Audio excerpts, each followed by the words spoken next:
go to the Giants. I guess I don't know their theme song. The New York Football Giants, as they were called, because the New York Giants also were a baseball team. The New York Football Giants came into existence in the 1920s. The Mara team, Wellington, Tim, and a few other Maras, have been keeping the Giants fresh in everyone's mind for almost a century. The New York Football Giants had some very good matinee stars. After all, I mean, you are in the biggest city in the U.S., that being New York City. The Giants were a decent bunch of players. Y.A. Tittle, once he came from San Francisco, was a star. Charlie Connolly, Frank Gifford, Eddie Robustiali, Kyle Rote Sr. Yeah, the Giants were good. The Giants were involved in one of the best games of all time, the 1958 greatest game ever played, thanks. NFL title game against the Baltimore Colts at Yankee Stadium. The 58 Giants actually had to force overtime with a field goal by Pat Summerall. People probably forgot that Pat Summerall used to be a football player in the NFL. So anyway, Pat Summerall with that big field goal tied the game. And then all of a sudden, the Giants went to overtime against the Colts. Colts won the toss and then just did it like a 2-minute drill, if you will, down the field. And then Alan Michi with a touchdown plunge into the end zone, which ended the first overtime game in NFL history.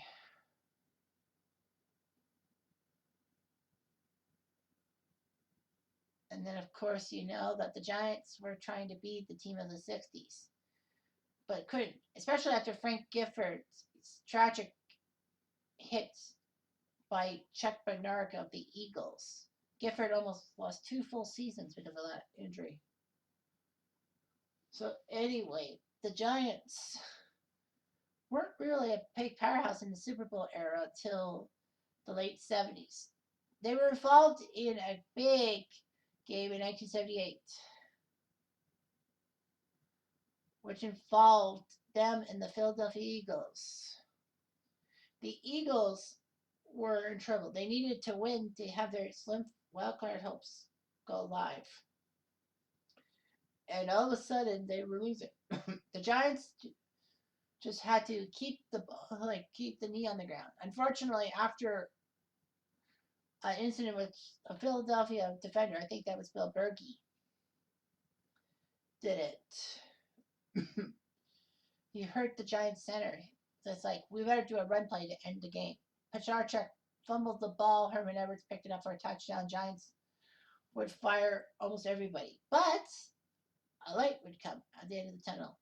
Especially in 1979 when they picked up Phil Simms from Morehead State. And we're thinking, Phil Simms? Him? That rhymes. However, Phil Simms picked up some ground. Lawrence Taylor was drafted a few years later from North Carolina, and he was a dominant linebacker that played kind of like a defensive end. The Giants would add pieces like Joe Morris, Maurice Carfin, Ed McCaffrey, and some other Giants like Leonard Marshall, defenders like Leonard Marshall. The Giants had a few close calls to getting to the big dance in the mid 80s, but they didn't. Bill Parcells became the coach at that time, and he led the Giants to the 1987 Super Bowl 21. The Giants, unfortunately, were not picked to beat the Denver Broncos. Big mistake. You have to pick the Giants. The G-Men defeated Denver, what was it, 37-21 or something? 37-20, I think. And Parcells was a genius. The Giants couldn't repeat the performance, but 4 years later, in 1991, in the NFC title game, all they had to do was beat the 2-time defending Super Bowl champion San Francisco 49ers. An awesome task.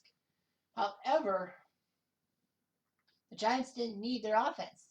Yes, they had 5 field goals from Matt Barr, but their defense of LT and Leonard Marshall basically knocked Montana out of the game and basically forced Roger Craig, with a pair of reliable hands, to fumble the ball to give Barr the winning field goal attempt. So even though the Giants didn't score touchdowns, they still beat the Niners 15-13. They got to the Super Bowl 25 against the Bills.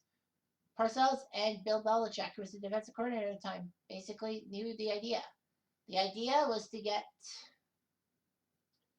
the New England Patriot to get the Bills off their ground by basically not allowing the K gun offense to have the ball.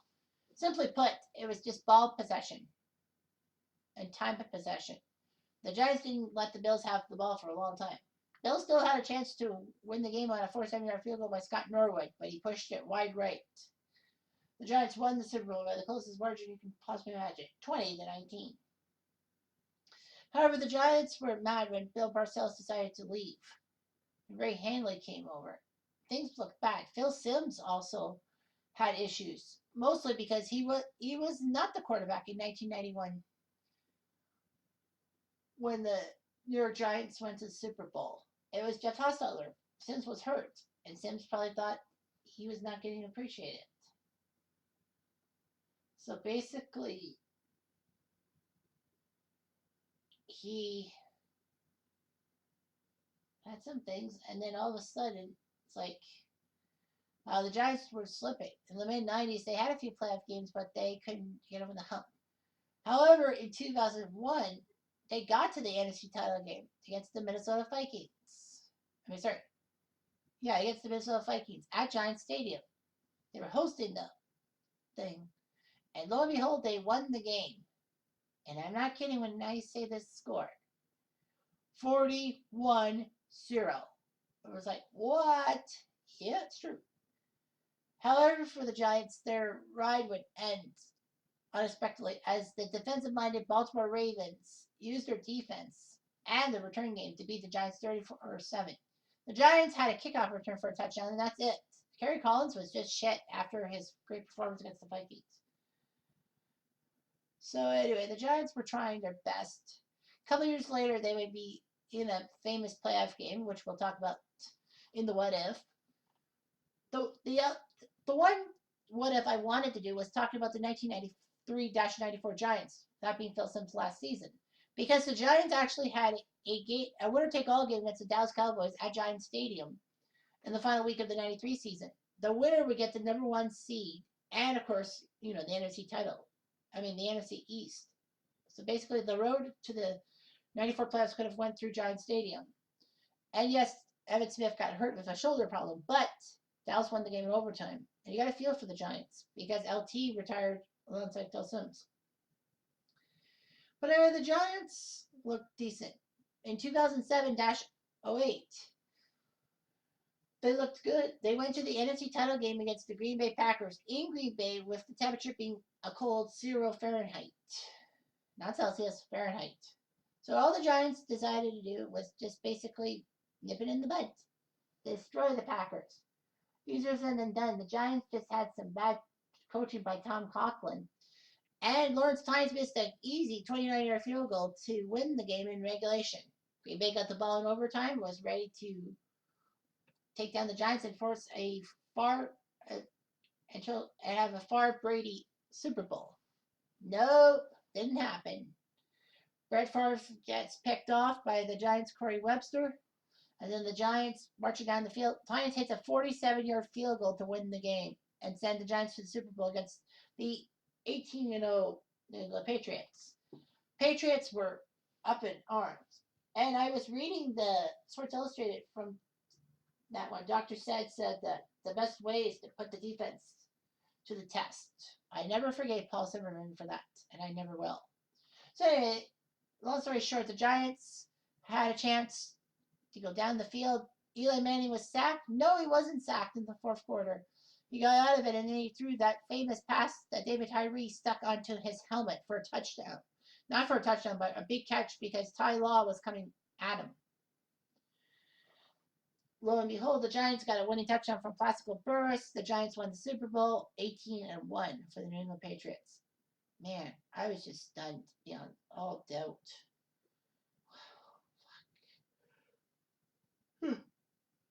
However, the Giants fell a little bit off the cliff. And then 4 years later, they were back at it. They took on the Green Bay Packers in the playoffs again, but this time in Green Bay, this time in the divisional game, and this time against a 15-1 team. And Aaron Rodgers couldn't lead the 15-1 Packers past the Giants. Giants won the Super. Giants went to the Super Bowl that year after beating the Niners, but it wasn't anything specific. It was just Kyle Williams, I believe that's the guy's name, making a few missed chances at kick returns and fumbling it to the Giants. Giants beat the Patriots in the Super Bowl 4 years after they put the Patriots at 18-1. That just pissed me off. But I'm more at peace with the second Giants win over the Patriots in the first one. So anyway, the New York Giants basically been off and on. They had won a game 21-2 against the Falcons playoff game.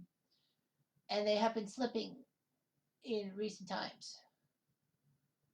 Got to give a big shout out to Justin Free, Jim Schmiedenberg, and a few other Giants fans for being there and all that. So anyway, the New York Giants in 2002 were headed to San Francisco to face the Niners in a key wildcard weekend game. They knew that the night before, Atlanta had beaten Green Bay in Green Bay, that being the first ever time the Packers lost a home playoff game.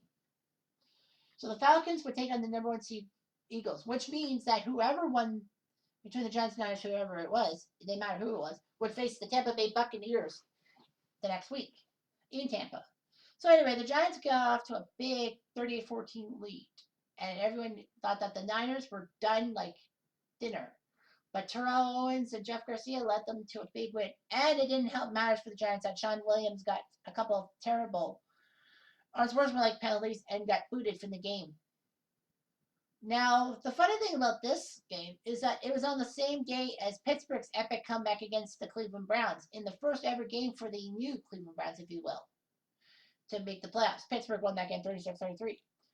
It mirrored in 1972 that Pittsburgh and